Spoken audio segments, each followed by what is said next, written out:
Do you know why remarrying after 70 often leads to more regret than happiness? If you're over 70 and thinking about tying the knot again, this video might be the most important thing you watch today. At first, remarriage can seem like a second chance at happiness. But what if I told you that for many older adults, it becomes a source of stress, loss, and regret? The truth is, once you cross into your 70s, the risks of remarriage shift dramatically, and what once looked like love can quickly turn into financial chaos, emotional turmoil, or even legal disaster.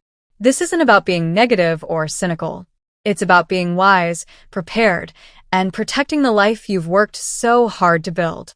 Maybe someone's been pressuring you, or maybe you're just lonely and hoping for companionship. That's completely understandable. But before you walk down the aisle again, you need to hear these truths. Truths that too many seniors discover when it's already too late. This video is not to scare you, but to help you make the most informed, thoughtful decision for your future. So, if you've ever wondered whether remarriage in your later years is a good idea, stay with me because the final reason may completely change the way you think about love, trust, and independence after 70. Number 1. Financial vulnerability.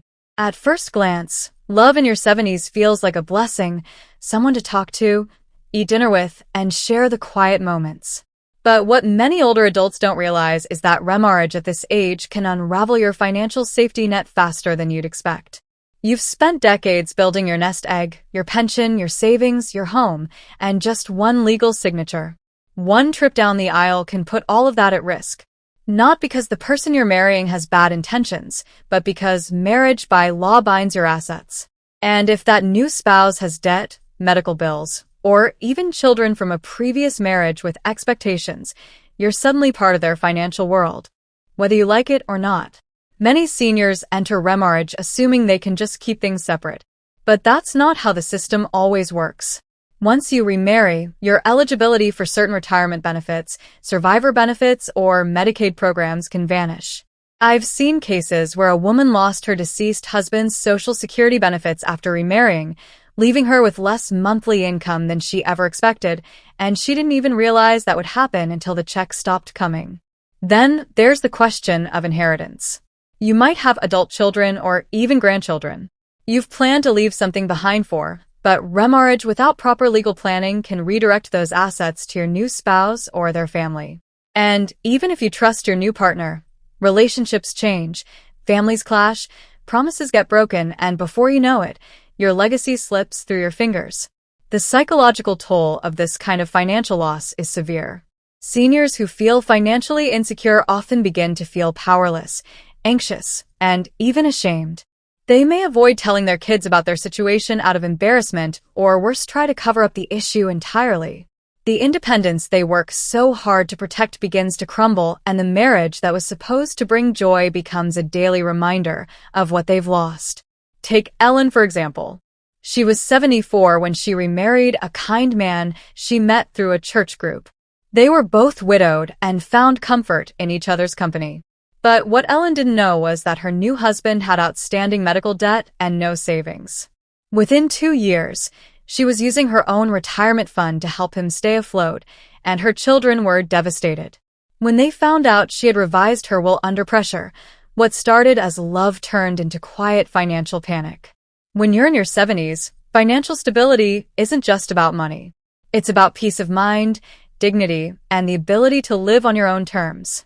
Remarriage might offer emotional comfort, but the financial consequences can be staggering. If you've made it this far with a roof over your head, food in your kitchen, and a plan for your future, take a breath before you walk down the aisle again. Your heart might say yes, but make sure your wallet isn't saying please don't. Number 2, health responsibility overload.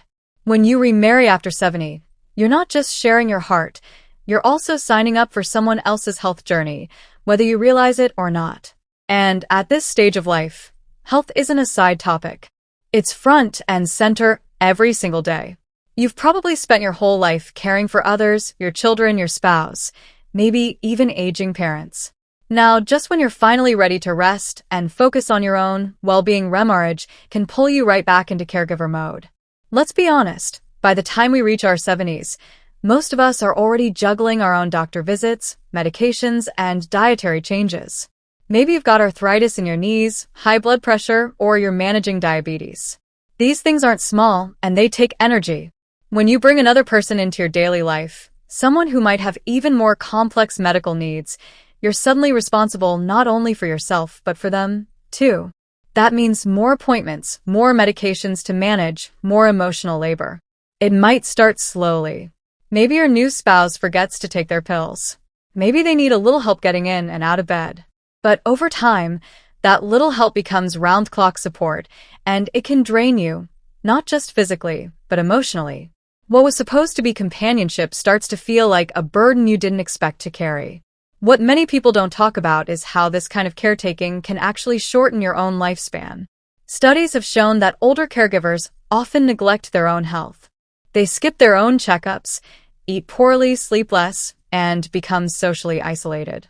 Why? Because they're putting all their attention on the other person. And in doing so, their body and mind quietly deteriorate. That was exactly what happened to a woman named Patricia. I once met at a senior community center. She remarried at 76. And at first, it seemed like a dream. Her new husband was charming, sweet, and funny. But within a year, he suffered a minor stroke. And suddenly, Patricia was lifting him, bathing him, managing his physical therapy schedule, all while ignoring her own knee pain and worsening vision. By the time she came in for help, she was exhausted, depressed, and on the verge of collapse. Her spirit dimmed, not because of love, but because of unspoken expectations. And here's the hard truth. As much as we want to be there for someone, we can't pour from an empty cup. At this stage of life, your energy is sacred. It must be guarded.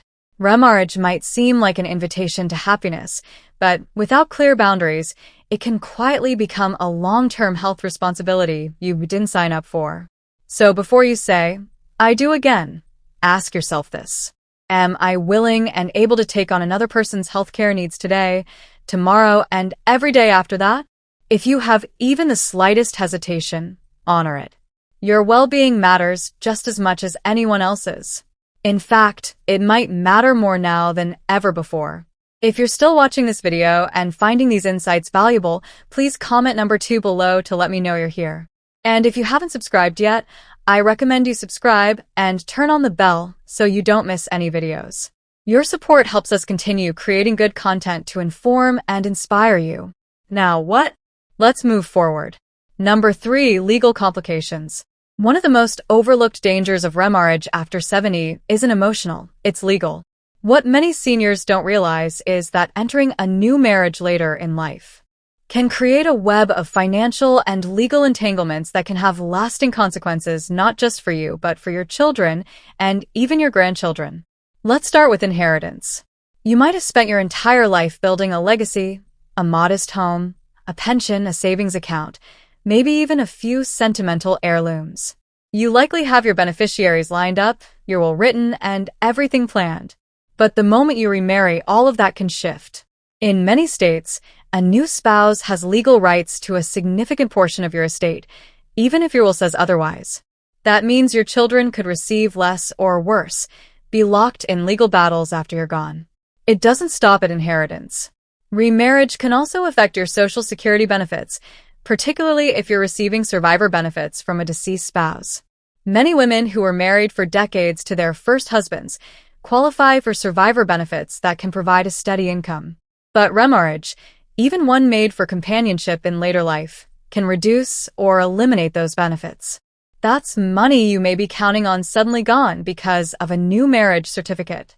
Then there are medical decisions and power of attorney. If something happens to you, an accident, an illness, a sudden hospitalization, your new spouse may automatically become your legal decision maker. Even if your adult children know your wishes better or are better equipped to handle those situations, they might be legally sidelined. And if the relationship between your children and your new partner is strained, the consequences can be heartbreaking. Carol, 81, found herself in the middle of such a nightmare. She remarried a man she met at church, thinking they'd just be companions in old age. But when she became ill, her new husband had the legal authority to make decisions. Decisions that her daughter completely disagreed with. They ended up in court fighting not only over medical choices, but over who would inherit the house Carol had meant to pass on to her grandchildren.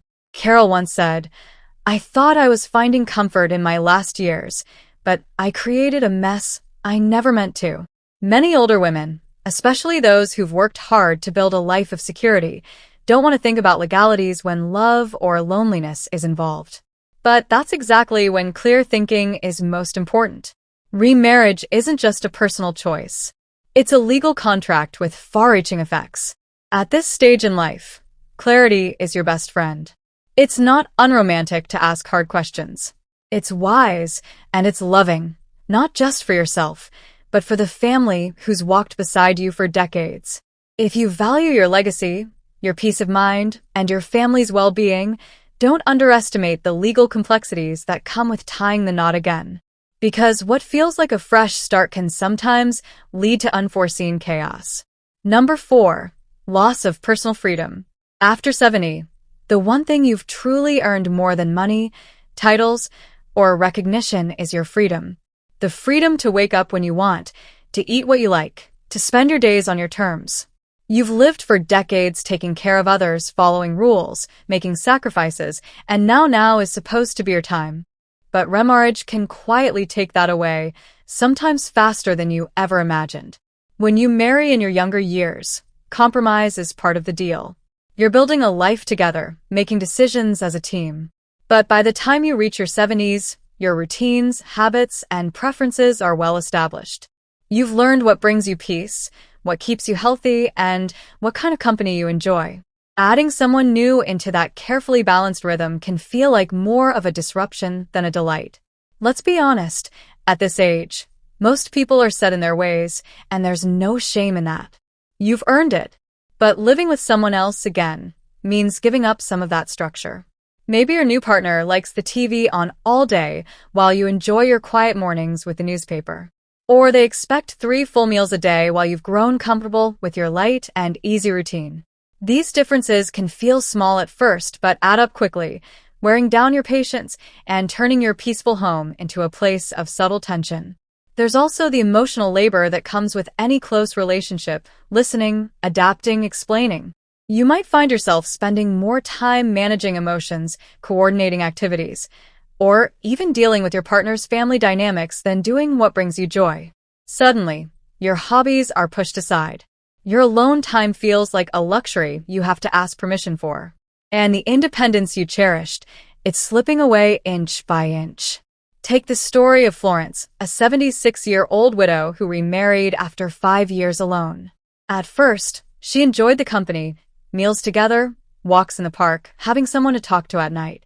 But as the months went on, she realized she'd given up her quiet mornings, her solo vacations, and even her control over the thermostat. "I didn't mind compromise when I was younger," she told me. "But now, every little change feels like a loss."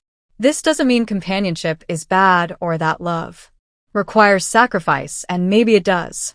But in your 70s and beyond, you've already done plenty of sacrificing. You deserve relationships that honor your pace, your comfort, and your freedom, not ones that demand you give it all up again. If you're still watching this video and finding these insights valuable, please comment number 4 below to let me know you're here. And if you haven't subscribed yet, I recommend you subscribe and turn on the bell so you don't miss any videos. Your support helps us continue creating good content to inform and inspire you. Now what? Let's move forward. Number 5. Financial entanglement. Remarrying after 70 might bring emotional companionship, but financially it often opens a door to unexpected stress, confusion, and long-term vulnerability. When you're in your 30s or 40s, joining your life in your finances with someone else can make sense. You build together, save together, and plan for a future that's still far ahead. But in your 70s, the game has changed. You're no longer building. You're protecting what you've worked your whole life to earn. In remarriage, it can quietly undo decades of that work. Let's get one thing straight.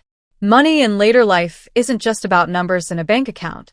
It represents your security, your independence, your choices. And when you remarry, Your financial world doesn't just grow, it merges. That means your assets, your social security benefits, your pensions, and even your debts may become shared depending on how the marriage is legally structured. And unless every single detail is planned out in writing beforehand, it's easy to lose control of it all. Here's where it gets tricky. Let's say your new spouse has children from a previous marriage. What happens to your money if something happens to you? Will your assets go to your own children or to theirs? Without proper legal protection, like updated wills, prenuptial agreements, or clear estate plans, you might leave behind a legal mess that sparks conflict among the very people you love the most. And those conflicts can tear families apart. Or think about this scenario. You've worked your whole life to pay off your home, and you're living comfortably on your retirement savings. But your new spouse brings in unpaid debt or worse, financial habits that don't align with yours. Maybe they want to lend money to their children. Maybe they rack up credit card bills. Suddenly, your nest egg is exposed. One signature, one shared account, and your carefully built foundation can begin to crack. I once spoke to a man named Gerald, 82, who remarried after losing his first wife. He didn't think much of the financial side. He thought love would work it all out, but within 2 years, he found himself paying off his new wife's unpaid medical bills, supporting her adult son, and selling the vacation home he'd planned to pass on to his own daughter. I just wanted company, he told me, but I ended up giving away half my life. Now, that's not to say remarriage is always financially dangerous, but it does mean that without clear planning, honest conversations, and protective legal measures, your finances could be at far greater risk than you realize, and in your 70s, you don't have the same margin for error you once did. So, ask yourself, do I have the energy, clarity, and time to manage a complex financial merger? Am I ready to protect not just my heart, but my estate, my legacy, and the people I care about? If you feel even the smallest bit unsure, you owe it to yourself to pause, reflect, and get the guidance you need before making such a permanent decision. At this point in life, you deserve to feel secure, not stretched thin. Remarriage can be wonderful, but only if it doesn't come at the cost of your financial peace. Final thoughts, by the time we reach our 70s and beyond, we've weathered storms most people will never even know about. We've endured love and loss, sacrifice and celebration, silence and laughter. And with each passing year, we come to see life not in terms of what we can gain, but what we no longer need to carry. That's why remarriage at this stage is not just a question of companionship, but a deeper, more personal decision about how you want to spend the most precious years you've left. Maybe some folks watching this are thinking, but I'm lonely. I want someone to grow old with. That's a completely valid feeling. Human connection never stops mattering. But the truth is, companionship doesn't have to come from another marriage. It can come from good friendships, from meaningful family relationships, from community, and from within. The kind of connection that nourishes your soul doesn't always come with a wedding ring. We're conditioned to think that being partnered means being complete. But what if you're already whole? What if your time now isn't about merging with someone else, but about returning to yourself, about finding joy in your own company, about not having to explain yourself, not having to shrink or stretch to fit someone else's mold? That's not loneliness. That's liberation. I've spoken to many older women who remarried and later quietly admitted they missed their independence, their peace, their freedom. Some wish they had paused and truly asked themselves what they wanted, not what society told them they should want. Because once you're past 70, you don't owe anyone a performance. You don't need to prove your worth through partnership. You've already proven it just by getting here. So before you say, I do again, take a moment to say, I deserve.